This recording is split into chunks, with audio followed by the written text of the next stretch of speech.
Hey YouTube, wanna ride bikes? We're gonna be talking about the Aldi bike rack on a year review. The pros and cons. Not too many pros, but a lot of cons I see. Simply because it struggles to hold this bike and it doesn't do a downhill bike.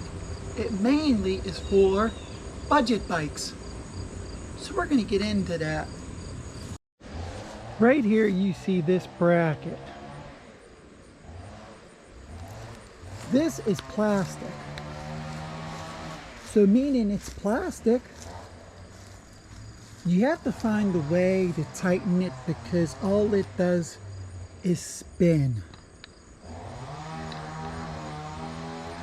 If this was metal, it'd be a different thing. But it's a budget.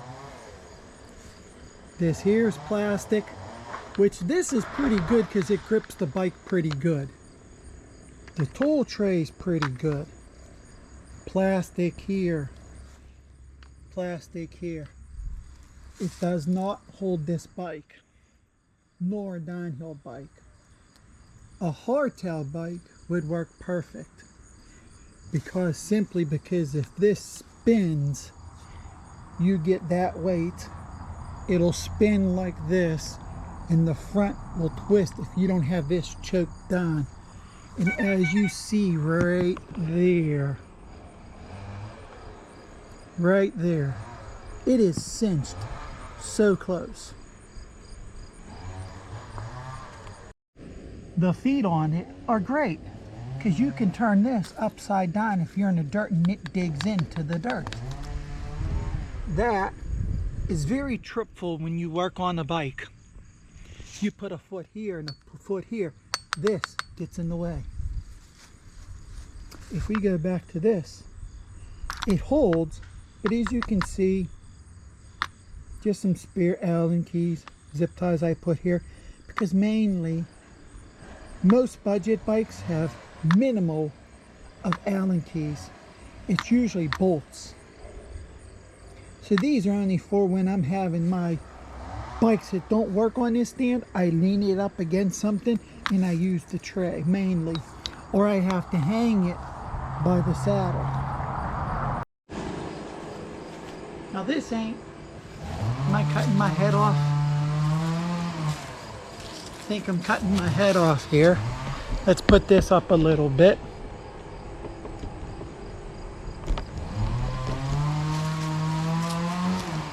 Now, I'm not saying this is a bad bike rack, but it only holds a hardtail frame, or a Walmart bike, so to say. It will not hold my $40 bike, or my Cannondale. My Cannondale's a 29-inch. My wife has a Cannondale 27.5. It does not work on this rack. It twists. And every time you move it, it twists. So it's a $40 to $50 budget bike rack, which is great for that.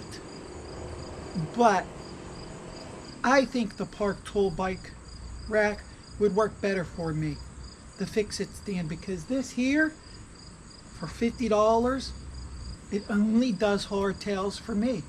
So I can't use it. I use it when I can for lighter bikes, such as a BMX bike, or a hardtail Schwinn that's from Walmart or something, because my higher end bikes twist it and it binds. Because it's plastic, it bends. This right here will lean. So is it that great? 1 out of 10, 1 being the worst, 10 being the greatest, so to say. I would give it an 8. Because it does work with cheaper bikes, the budget bikes. But for the, I'm not saying this is a high-end bike, but it is a heavier bike, so it does not work. But that's just my review on how I used it so far. I used it on all my budget builds. When I tune up my downhill bikes, I can't use it. So I have to find out another way. So I get a bar and put 2 chairs up and hang the saddle. That's how I use it. And what I mean is when this bends, you can see it has play, but if you put a big enough bike on here, it bows. So therefore, it's only a budget bike build. I believe this is a Bike Mate one that they sell at Aldi's. I'm not too sure, but for a budget bike build, this is great. Well, I hope you like my video. It's a short video of my review because I've only used it for budget builds. I have not used it for higher end bikes because it just doesn't work for me. But that's my review. There's a lot of cons, slim on the pros. But for 40-50 bucks, you can't beat it. Thanks for watching. Send it, ride it out.